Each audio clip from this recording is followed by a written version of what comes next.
Okay. This is the financial literacy.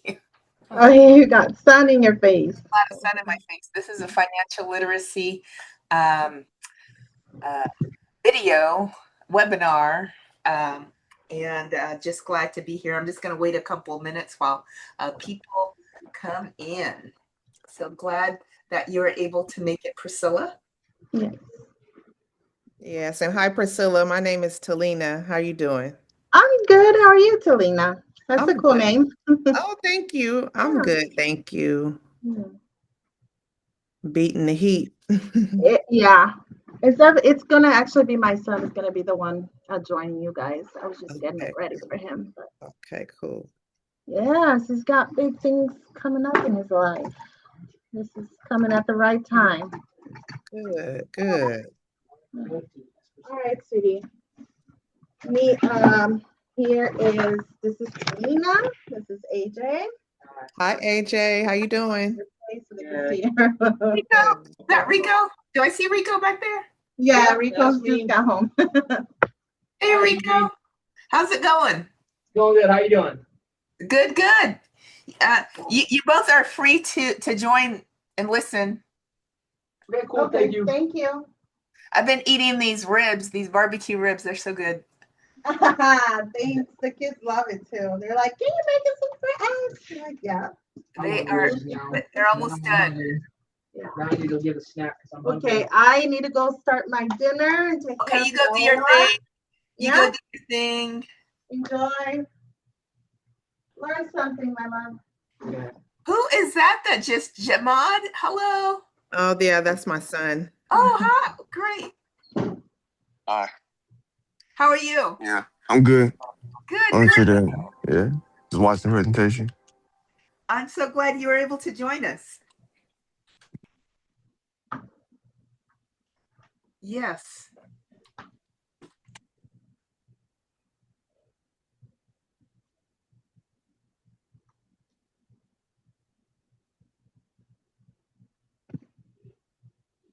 Hey, Gracie.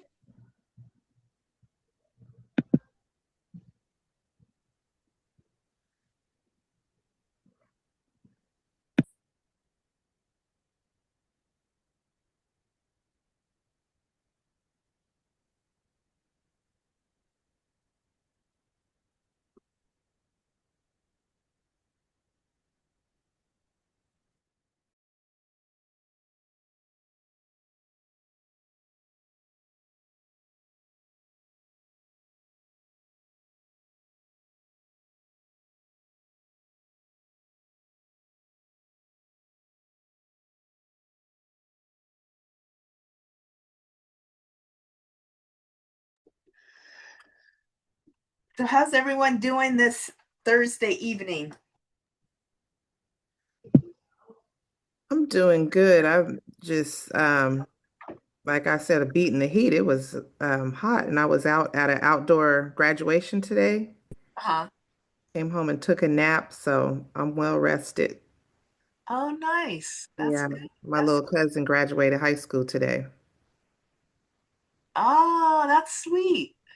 hmm And then my son Jamad, he just graduated high school last week on Friday. That's right. Congratulations, Jamad. Yeah, thank you. So, how does it feel to be a high school graduate? I really don't feel no different. I'm just moving on to the next thing. So, what's the next thing? Uh, College and looking for a career. Trying to settle my career. Yeah, that's You what's up. want to you want to share more about what you want to do in college or what career you're um, thinking about exploring? I'm looking to go into a trade. Yeah, pretty much it. What Any kind? kind of trade. I'm not like really. Mainly, I want to do carpentry, but the Yeah. college I was going, my school they weren't offering none of those programs.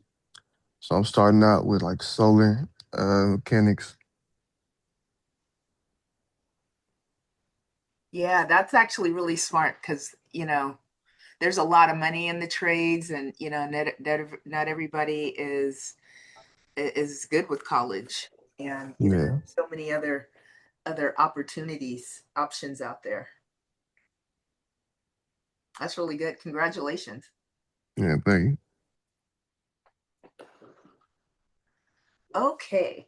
Well, it's 7:05. I want to respect the time that everyone's there. AJ, did you graduate? You graduated, right? No, I'm going to 8th grade. So you graduated the 7th grade. Yeah. Yeah. So that counts. Oh, okay. I It know might not that. be it might not be a milestone, but it matters. Yeah. Yes. Yeah, they don't have the ceremony in the seventh, but yeah, it definitely matters. You've progressed on to the next grade. So congratulations to you too, AJ. Thank you. Hmm. Yes. So I'm gonna be a little bit maybe off camera a lot until the light goes down. The light's beaming in my eyes. So I guess this is a perfect time to get started and to welcome Talina Hutton.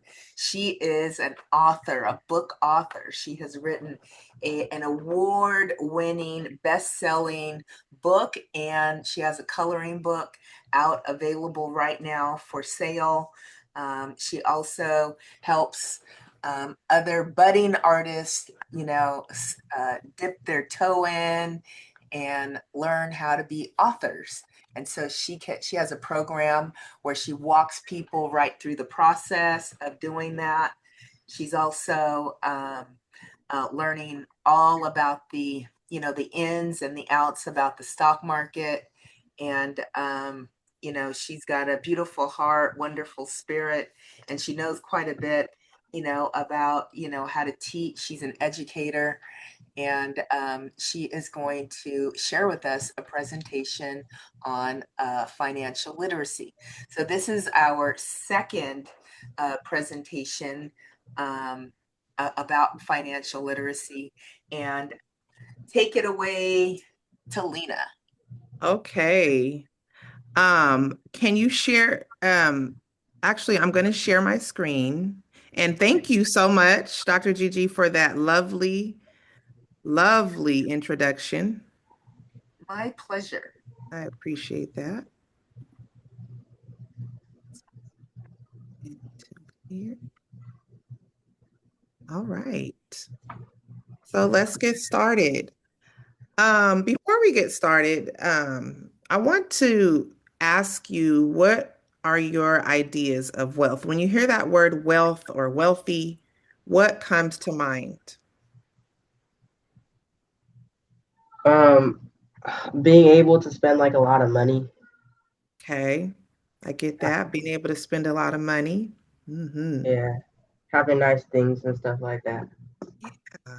Okay, I can see that. Can imagine that. Jamad, what comes to your mind when you think about the word wealth or wealthy?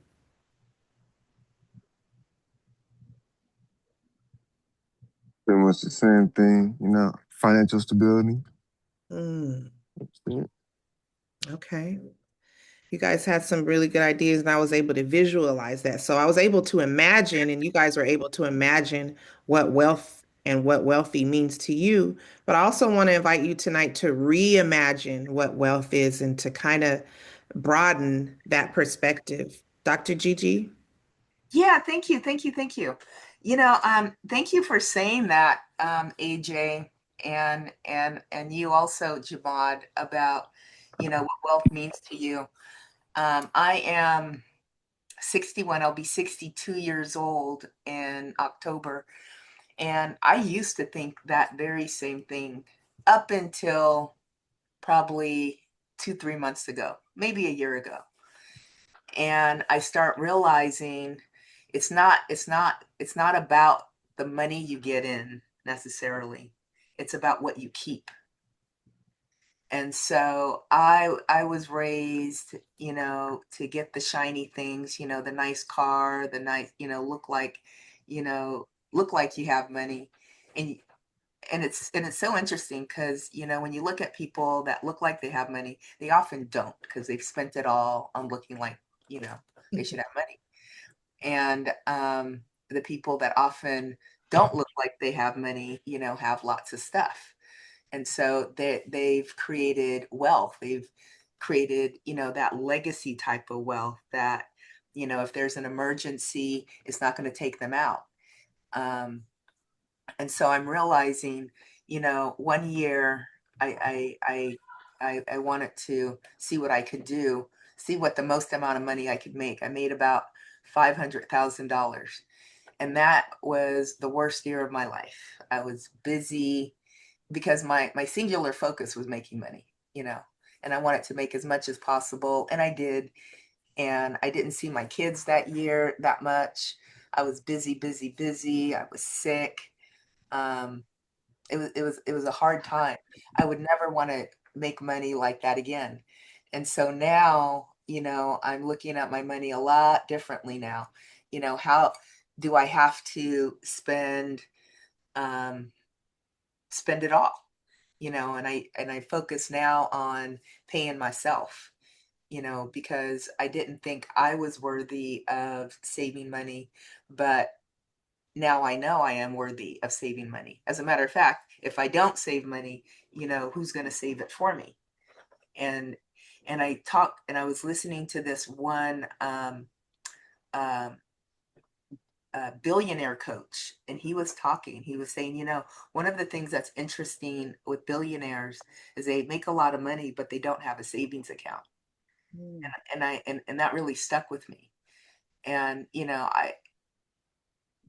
and so now, I have a savings account, and, I pay myself first, and it's starting to become a practice, where I, create a pattern doing it. But that's my view of wealth now. Thank you.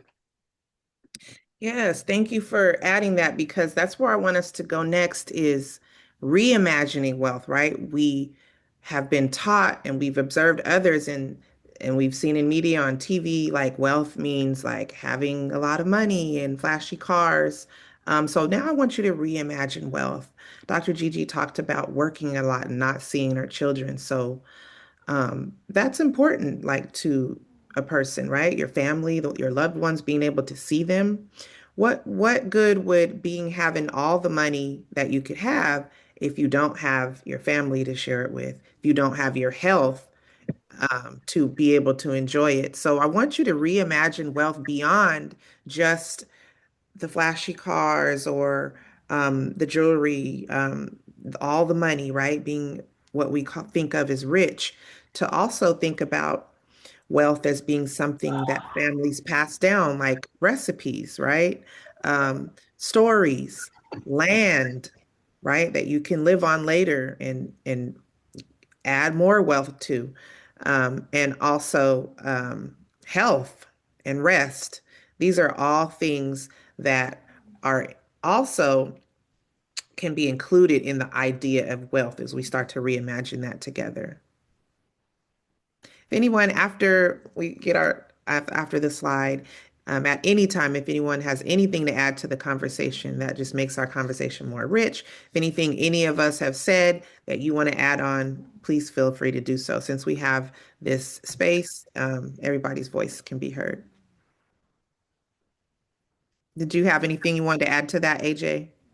No, thank you. Oh, okay. Oh, I thought you came on the off of mute because you wanted to add. So let's get into what we're going to talk about tonight. Here's our agenda. We're first going to talk about how wealth starts in the mind. We're going to learn about Mansa Musa and African excellence. Then we are going to explore the community wealth susu concept. Next, we're going to talk about the sacred flow of wealth. After that, we're going to talk about how just like seeds grow over time, so does wealth. We're going to talk about ownership in relation to wealth. And then lastly, explore how to protect your energy and your money also. All right, let's get started. All right. So wealth starts right up here in the mind, starts with an idea. If you can think it up, dream it up, it can materialize and turn into wealth for you. So if you can believe it, you can definitely achieve it. And if you think of most individuals who are wealthy, it started with an idea, right? The iPhone brought Steve Jobs and the Apple company a lot of wealth. It started with an idea. And that could be the same for any great idea. The first water bottle that we all use every day to drink from started as an idea, brought the person who invented that and had that creative idea wealth. Um, also, our ancestors, if we think about our ancestors, when I say ancestors, I don't want to use terms that you're not familiar with. So I just want to gauge the audience real quick. Do you guys know what ancestors are? Yeah. Yeah. What would you define as ancestors? Like people part of our family that were like born a long time ago, or like were alive a long time ago. Mhm. Same. Okay, yeah. So good. The people in our family who came before us, right? So our ancestors are important to consider when we are building wealth because they created a foundation for us, right? They not only survived, they also created and innovated. And that teaches us that we can do the same. We can extend that in what we do in our lifetimes. Um, I want to remind you that you come from collective greatness. So it's just not only just you and your mom and your dad and your individual, your immediate family, right? It started with their parents and then back their parents before them and their parents before them. And so when you realize all the work that your ancestors have put in, you can build on that strength to grow your wealth and realize your own potential in extending that forward. Which brings us to a term called umoja. I want to hear you guys come off the mic and say umoja with me. Ready? Umoja. Umo. Umoja. Umoja. Perfect.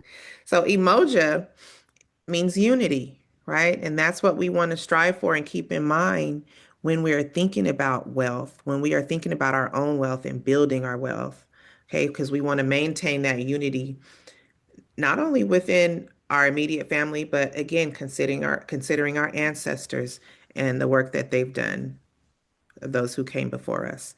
Um, it extends also beyond the family to the community. So other people who look like you, right? Who you can also build with. And that helps to build a stronger nation of people. All right. Have you guys heard of Mansa Musa? Yeah. Awesome. I love it when I come across kids who know like their history. I didn't per se teach my son about Mansa Musa, but I think he was in middle school. He was probably around your age, AJ, when he was telling me about Mansa Musa. I knew a little bit about him, but he kind of filled a lot of gaps for me. So why don't you guys tell me, before I go into this slide, I'm sure just like my son taught me about Mansa Musa, tell me what you know about Mansa Musa so I can learn a little bit more. I mean, I don't remember a lot, but like I know that he was like a very wealthy man, and he used to like give away a lot of his money. Yes, absolutely. Jamad, what do you know? Can you add to this conversation with Uh, your knowledge of him? I know. He was the richest man in history. And yeah, he would always like be generous and give away his money wherever he went. He would always Absolutely. travel. Absolutely. So, to add to what you guys already know with your awesome background knowledge, and welcome, Tia and family. Hello, Dr. Tia. Hi. Oh, hi. Hi. Oh, I haven't seen you in such a long time. I know. Congratulations Thank on your you. baby Thank you.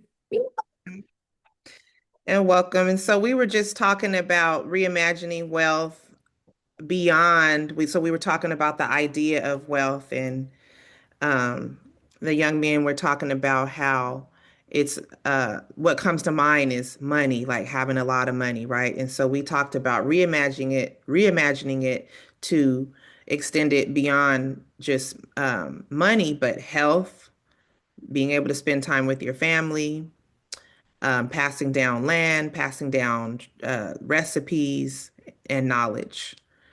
Um, and so they also were telling us what they knew about Mansa Musa, and I'm just going to add what I know about Mansa Musa, because we know that representation matters. Why I feel like Mansa Musa is important is because a lot of times these are the stories that get left out, and you don't get to see this like in traditional education, right? So this is important to know that yes, we do come from greatness. And Mansa Musa is known as the richest man alive. Okay, just like how everybody likes to talk about or knows about the wealth of Elon Musk, right? Way before that um, person was even born or thought of, Mansa Musa was the richest person, and he comes from the Mali Empire in West Africa. And just like you guys said, AJ and Jamad, yes, he was known for not only being the wealthiest man alive, but for sharing that wealth and giving to others and being generous. Um, and so, thank you guys for sharing that. All right. So, the idea here is that yes, you come from greatness. And when you go and look at Black history, it's more than just struggle, right? It's more than slavery. It doesn't start with slavery. That's not where we start when we get to learn about our people. We come from greatness, and Mansa Musa is one excellent example of that. All right. So in the agenda, we talked about going over the Susu concept. And the Susu concept boils down to community wealth. And this is what some families actually practice together in their households. And so, what it is when you come together and you have a collective goal, and say, like, it's five people in the family, right? So everybody puts their money together towards that collective goal. Say if someone is raising, we'll just say $1,200. Did I raise my hand? Oh, it's copying me. Um, Say like they're raising $1,200 because they need that on a down payment for a house or something, right? So everybody, every time they get paid, they put down a portion of, their money until it gets to the $12,000. And then they give that to the person, right? And then so they do that for the next person. Say like they're raising money for something else, for school, right? For their tuition. They need $4,000. And until they get to that goal, everybody puts their money together and then they give it to that person. And then so on and so forth. And they do it until everybody has their goal met, and then they just do it again. So if you imagine like being in a family and you're the only person, right? You have a goal that you want to do, and you do it on your own. You don't have anyone helping you. You're not pulling together. You can get there faster if everyone makes that their goal and says, okay, I'm committed to helping you get this goal. And then when you're done, you're going to help me. And then we going to help, the next person and the next person. And so that's the Susu concept. How many of you guys have siblings on here? I have two. You have two? Okay. I have three. Okay. Got three. Okay. All right. So I want to challenge you to work with your siblings, right? If you have a goal, don't keep that goal to yourself. Let your siblings know, help them, and then let them help you, like help each other, and you'll get to your goal faster. I know sometimes uh siblings might, not want to help, or not want to be generous with their money, but I want you to reconsider that. Help your brother, help your sister, whoever you live in your household with. um, Help them, and that way you can extend the money and make it go further, and everybody can get what they need. So families that and communities, okay. So but start in your family first, and then you can extend it out into your community. It should always start in the household first. Um, so when you do that, then you can work, together and strive together and meet your goals together. Save together, help each other grow, and then we could rise together. All right. So next we're going to talk about the sacred flow of wealth, okay? So wealth doesn't just happen overnight. Um, it comes from an idea, like we said, the first iPhone had to come from an idea first, right? And then he was able to materialize it. And now we all using iPhones, right? It's still bringing wealth, even beyond this man's life. So just like with you, you can have an idea and it can bring you money. So money flows where your attention goes, but don't stop with your attention. Don't stop with that idea. You have to have discipline around that. Do anybody know what I mean when I say discipline? For me, it's a word I've associated with something I don't like to do. Like discipline Okay. is hard and bad, but I've recently I'm starting to realize it's about I can look at it like devotion. If I'm devoted to something that's important to me, I'm going to spend the time and care to do it right. Okay, I like that. Flipping the term to get a better emotional reaction from you. So discipline doesn't feel good. So you flip it and say devotion, and you could work with that. I like that. Okay. What about y'all, AJ, Jamad, Tia? What does discipline mean for you? Discipline is like something like if I do something wrong, I get in trouble for it. That's what discipline is to like me. Okay, okay. I get that. That's funny because words can have multiple meanings, right? And I like how you guys are sharing it means different things for different people. Anybody else? To me, discipline, that's uh like sticking the ability to like stick to something, to whatever you want to do, and not Yeah, stray from that path. That's what I think. okay. So yeah, that's the meaning. So words can have multiple meanings, and that's the meaning that was intended for talking about money flows where attention and discipline goes. So if discipline though doesn't feel good for you, switch it out like Dr. Gigi, and you can use devotion. You can use what's another one that I've heard? It's not coming to me, but it's kind of like devotion, right? So yeah, it's committing to something. So when you have a good idea and you're in your creative flow and it's an idea that can bring you wealth, you want to create some discipline around it, holding yourself accountable. Um, for example, when I was writing my book for the first time, it was a great idea. I had a dream about it, right? But it wasn't going to become a book. It wasn't going to become published until I created some discipline around that idea. So what did I do? I had to start telling people about it. That helped me be accountable.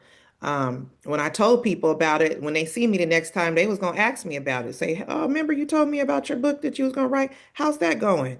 Oh, you still going to do that?" So um, you got to find out what works for you and how your brain works.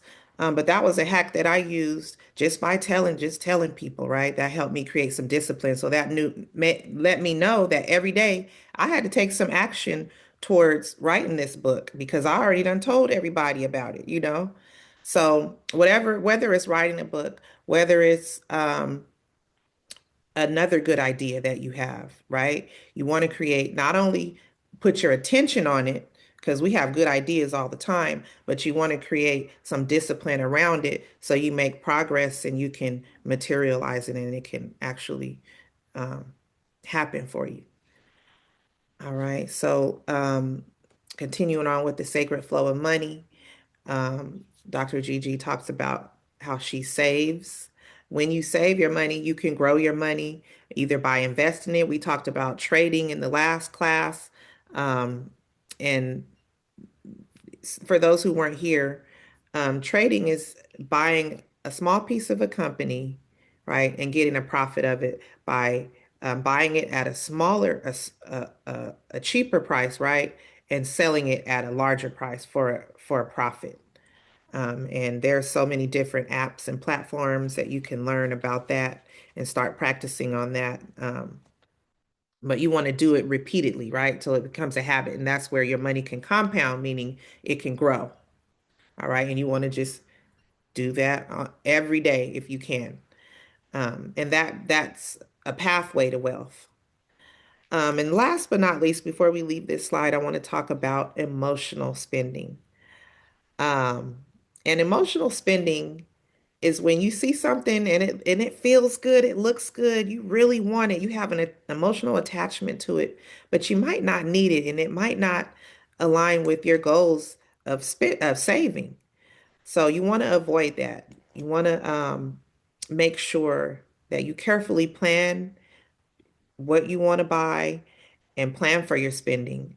If you go somewhere with someone and you have money in your pocket, that doesn't mean that you need to spend it, especially if it's not something that you planned for and if it's not something that you need. So I would suggest one thing to work on with your mindset is to have some control around that, right?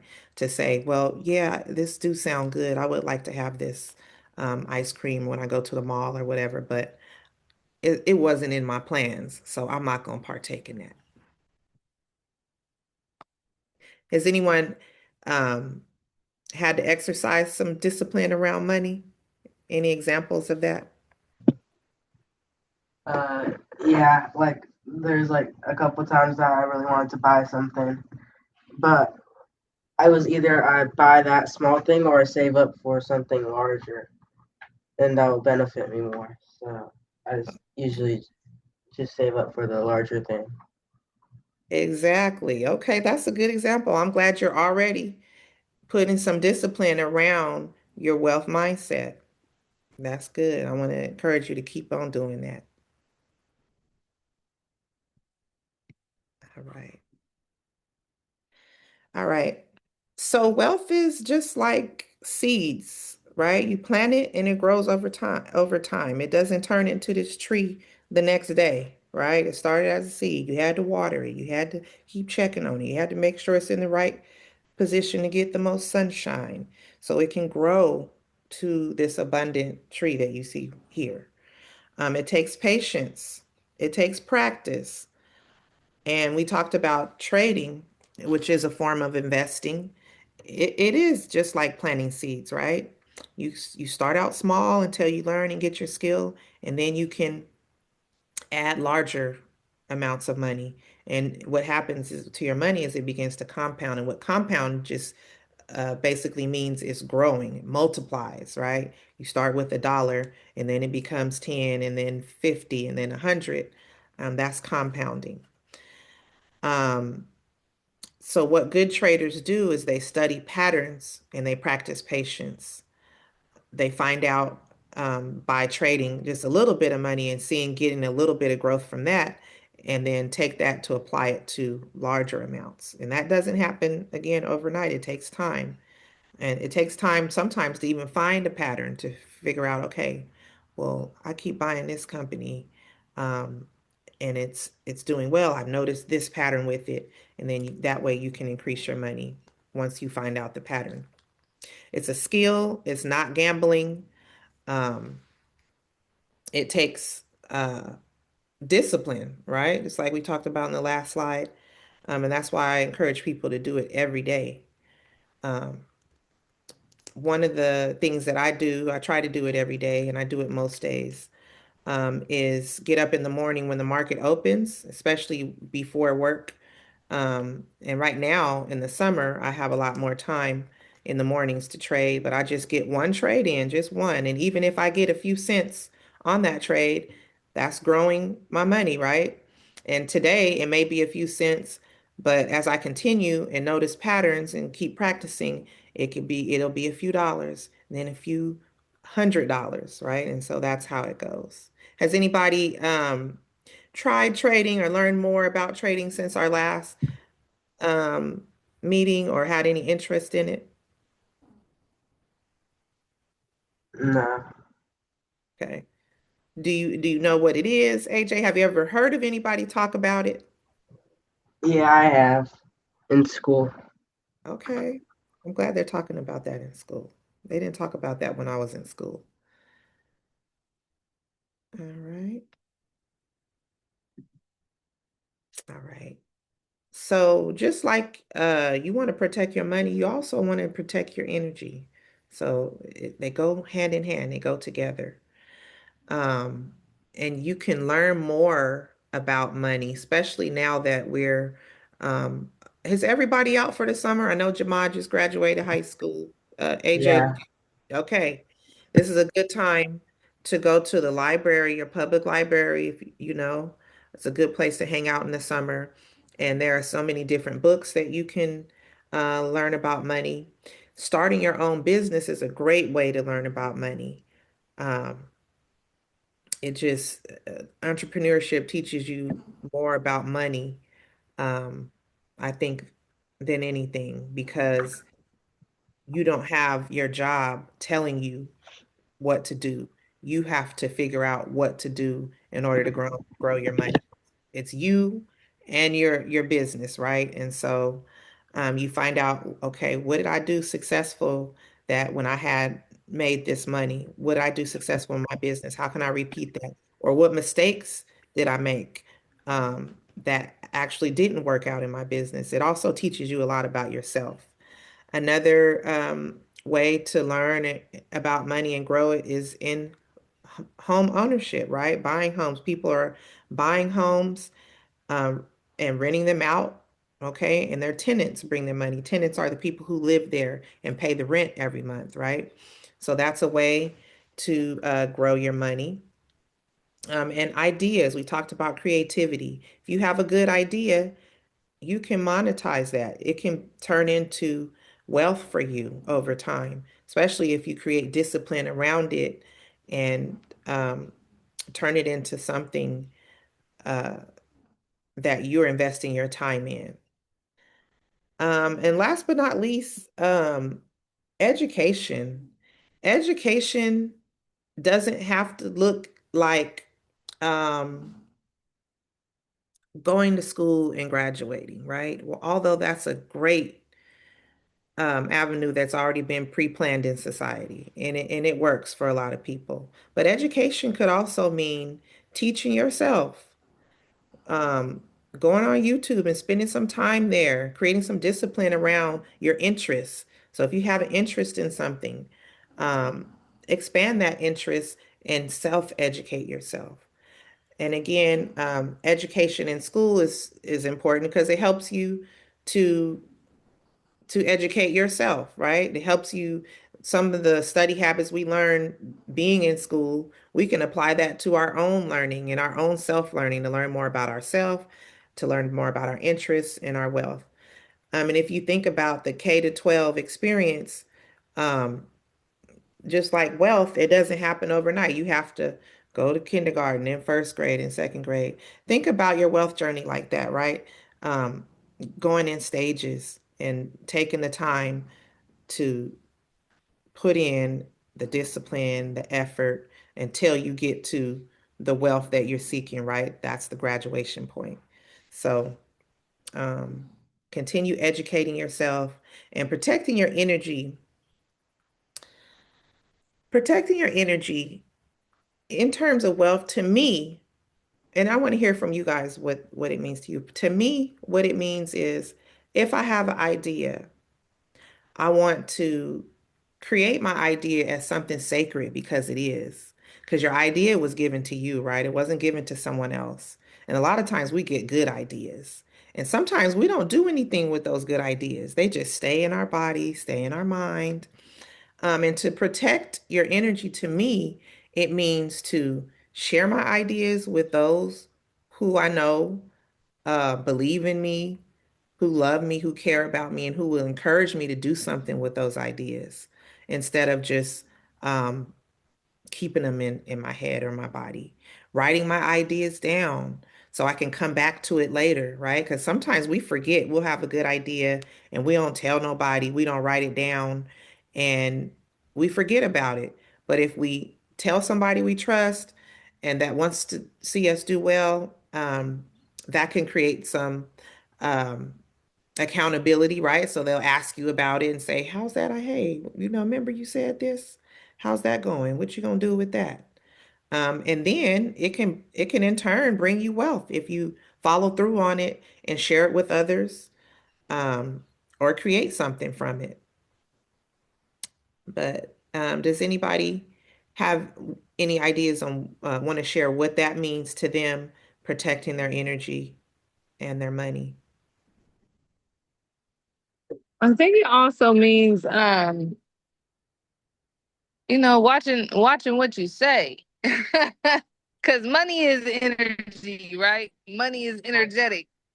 So, when we say things like I'm broke, I don't have it, that's energy that we're putting into the world about our financial status. So, changing the way we talk about money, changing the way we think about money, um, is a form of protecting our energy, and a form of bringing the money in that we want to receive, like not calling ourselves broke, or not bringing that energy into our space, our personal space. So just being cautious, careful, thoughtful about how we speak to ourselves, about how we think about our conditions, and keeping a open mind, remaining optimistic, or staying positive about money matters. I think that's a form of protecting your energy financially, and just in general. Absolutely. And I'm glad you said that because my son, he's 22, and I have to tell him, I said, don't say I'm broke. You got a job, like the money's coming, right? It's on the way. So if you catch yourself saying that, and that lack, speaking in terms of lack, right? I don't have it. I'm broke. You want to stop yourself and catch yourself and say, what I just say? No, that's not what I want to bring into my reality. It's on the way, right? Or just find a something you can supplement for that instead of speaking in terms of lack. So yes, I'm really glad you said that. That's a good point. All right.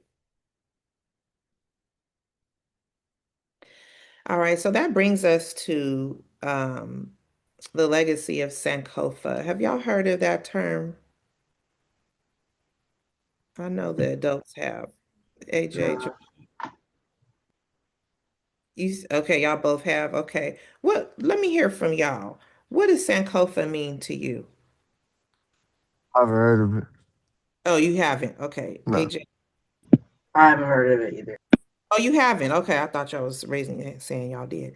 Okay, excellent. So I'm glad to introduce you to Sankofa. So Sankofa means to fetch it and bring it back. We talked earlier about ancestors, right? And for and how they left a legacy for us. They did work and left for us what they could, right? And so that leaves us something to build on. So Sankofa means to go back, right, and fetch it. And what you want to do is leave a legacy of what was left for you better for the future generations, right? If I gave you my pen and you used it, and when you got it, maybe it didn't it wasn't working, but you got to, you know, doing this more, and now it's working. So when you gave it back to me, it's working better than how it was when I gave it to you. So you want to think about what you're leaving, how you're leaving the earth. We want to leave it better and for our future generations than how we got it, right? So what we build today can help future generations. Um, I'm trying to think of an example that relates to Sankofa in my own family. So um, my grandmother, how she left a legacy of Sankofa for me to make my life better is that she always taught what I've learned. She didn't explicitly taught, but I watched her and I learned this from her, how to be generous, right? To help others no matter like who they are. And I used to always be like, dang, my grandma will let anybody, stay at her house and spend the night. It don't matter who they were.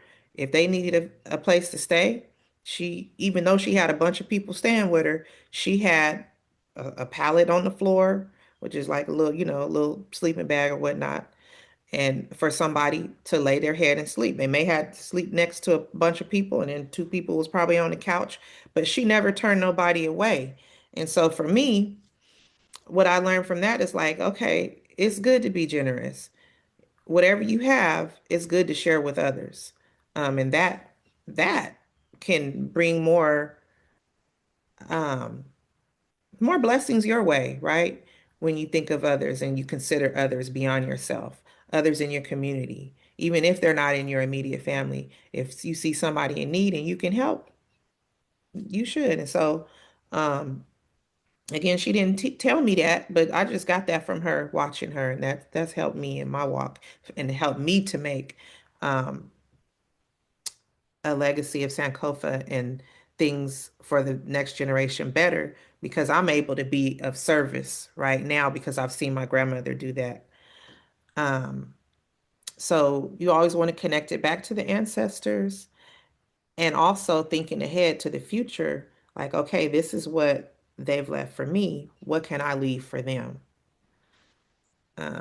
Anybody else have any other examples of a legacy of Sankofa that your ancestors have left for you that you can speak to that's shown up in your life today?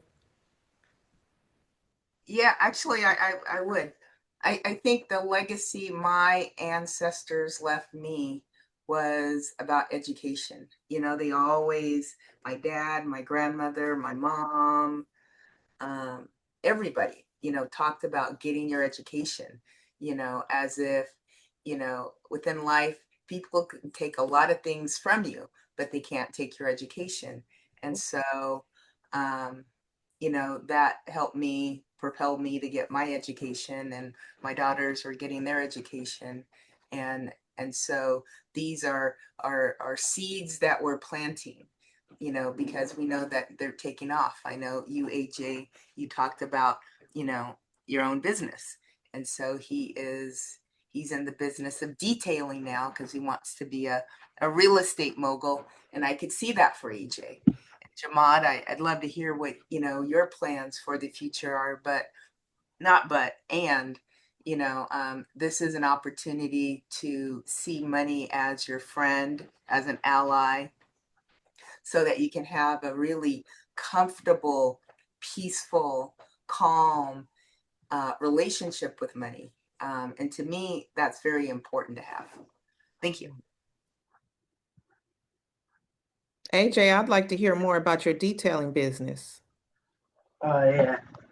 Well, um, right now I'm in the process of buying everything, all the supplies that I need, and I asked my family to help me with the money that I needed because I didn't have it right away, Mhm. and they actually provided me with $900 to start.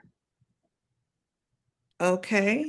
Yeah, and And now I'm gonna go and buy all of my supplies that I need, and I'm gonna start probably next week.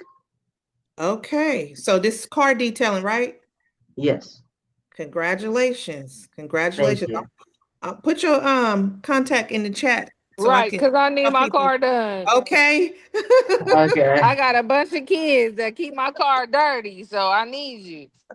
okay, Yeah, put your information, whether it's your Instagram handle, your phone number, or it's a way we can contact you and let people know about you, and I'll use your services. okay, I will.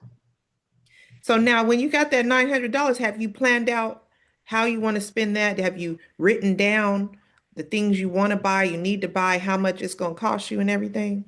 Yeah, I have. So I have a list of what is like top priority and what is low priority to have in the detailing business.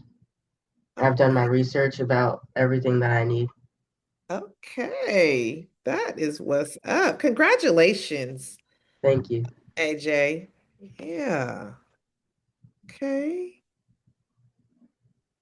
That's awesome. So, anybody else want to add to what their ancestors have left for them in terms of wealth, right? That they are grateful for and that they use today in their lives, or what you want to leave.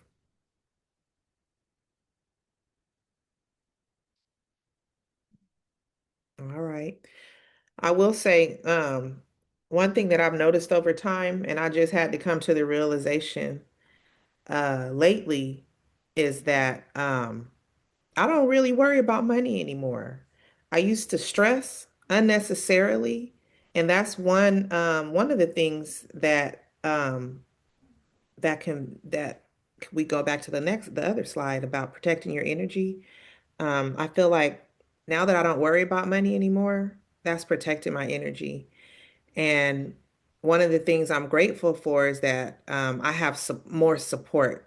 I've I was a young mom and I was doing a lot and kind of like worried about smud getting cut off or worried about where this was going to come from or worried about where this was going to come from. And at the time, it seemed like legit worries, but it always worked out. My smud, I ain't gonna say it never got cut off, but if it did, it got cut back on the next day, right? Or if um, was worrying about how I'm gonna pay my car note, it got paid. And so I had built self-trust with myself over time, and I had to show myself like you didn't lose like too much. Like you had a few bumps in the road, but look at all these years of you survive, not only surviving, but now thriving. You didn't nothing, you didn't lose nothing. You're still here. Everything worked out. So that's kind of one of my mantras that I had to remind myself, like whatever it is, right?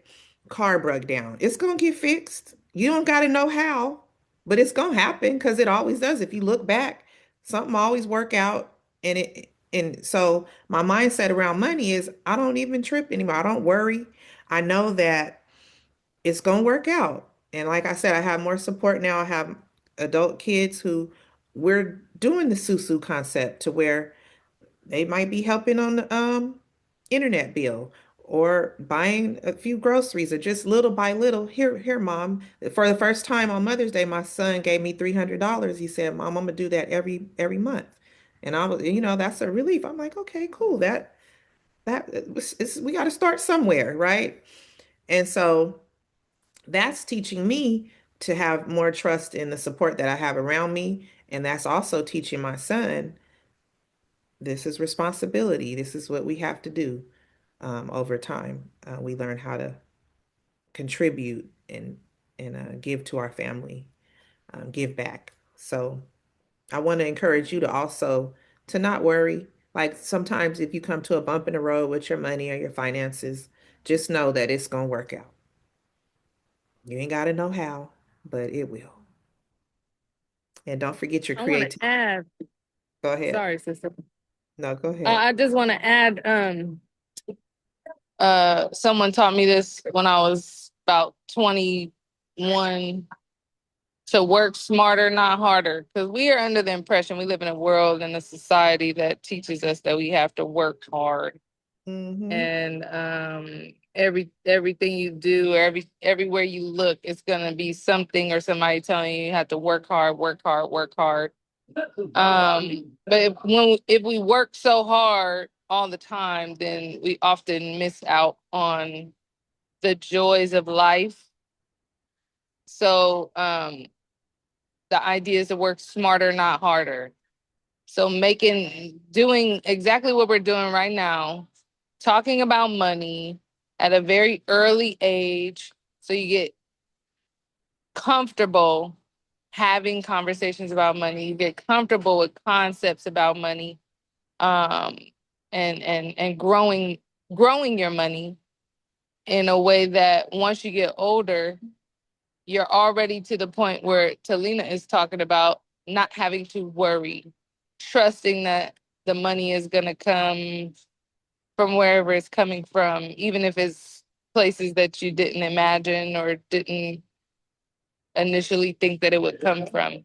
So just always making sure that we're working smart, making good decisions, uh, being well informed, and then executing from there, but not always working so hard that you don't have time to spend with your family, you don't have time to spend with your friends, you don't have time to enjoy the money that you do make.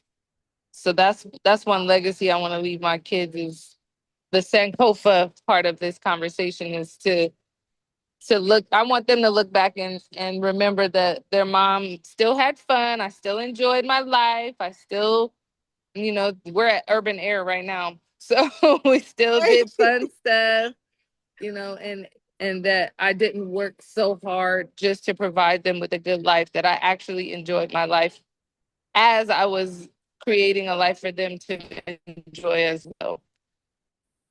Absolutely. Absolutely. And that's what we were talking about when we were reimagining wealth, right? When we first started the Zoom, um, a few AJ and Jamad, you guys were sharing about like how wealth was more like, okay, just the money aspect, right? But it's also, and Dr. Gigi shared when she made a lot of money one year, $500,000, she didn't get to see her kids.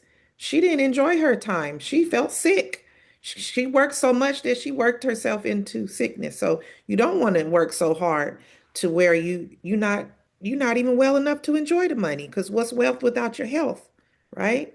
You can't be sick and in the bed and can't go nowhere, and you're not going to enjoy no money. So yeah, thank you for sharing that. Absolutely. So this brings us to the end of our wealth conversation tonight. I hope you start to reimagine what wealth means to you. I hope you start to trust yourself and trust your decisions around money, get curious about it, and spend some time planning about not just what you want to do with your money or how to bring it in, but planning your mindset. How do you want to think about money? How do you want to feel when you think of money? And congratulations again to AJ. Congratulations, Jamad, on graduating and deciding to explore the trades, going into the trades. Um, and just stay curious about money and your mindset around that. All right. So yeah, I want to thank you, Talina. This has been a wonderful conversation. And I would like to give everyone an opportunity to share, what they got from this conversation, what they're going to take with them, and and then we're going to close up shortly. I learned a lot. I didn't know about Manna Musa, and that's really beautiful, especially to see a man of African descent um, being wealthy. That wealthy, to have that level of esteem. We don't really see that these days, and the view of an African American man isn't always the best, in terms of society. So I love, love, love seeing positive imagery of, successful, strong, and beautiful, Black men and women. And, that, you don't have to go the way of capitalism to be wealthy. And, wealth, can mean a lot of things to a lot of different people. And so uh, I'm not sure if we're going to meet next week, next month, but we'll certainly meet, probably the following. But thank you all. And so who'd like to share next? Uh, I learned a lot about like the true meaning of wealth, and that wealth isn't good if you don't know how to spend it. If you spend too much time on that wealth and you don't have enough time to have fun and enjoy it. I like that. Absolutely. That's pretty astute, Mr. AJ. And thank you. You I'll put go your next. I learned that wealth is more than just having money. It's about like generational wealth, passing down to your kids, and even making more profit even after you're gone. That's what I got. Thank you. I love that. Thank you, AJ, for putting your information in the chat. Yeah. I just wrote it down. I'm gonna be reaching out. Before we close out the Zoom, I want to make sure everybody got it in here. His number, he said you could text him to get your car detailed. But I'll share. I learned tonight. Actually had this realization kind of this week, and just over time that money is not something I need to worry about. Mm. Yeah. Like if I plan something, I go through with the plans, and I know that it's gonna work out. Like I signed up for a class and I haven't paid tuition yet, but I know it's gonna get paid. And I'm gonna add that to my wealth, this new skill that I'll get from the course certification. And so yeah. Excellent. That's wonderful. All right. Thank y'all tonight for being so willing to share, making this an interactive learning opportunity. We always learn more together, more heads than one. So thank Yes. you for sharing your knowledge tonight. Yes. Dr. Tia, did you want to share any last parting words?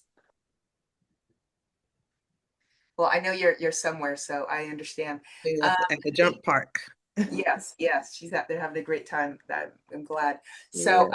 I'm recording this. I will be sending the recording out for you all to re-listen to, and look forward to seeing you next time. And thank you, Talina, for such a wonderful presentation. Thank you. Good night, everybody. Good night. Thank you. Good night. Good night.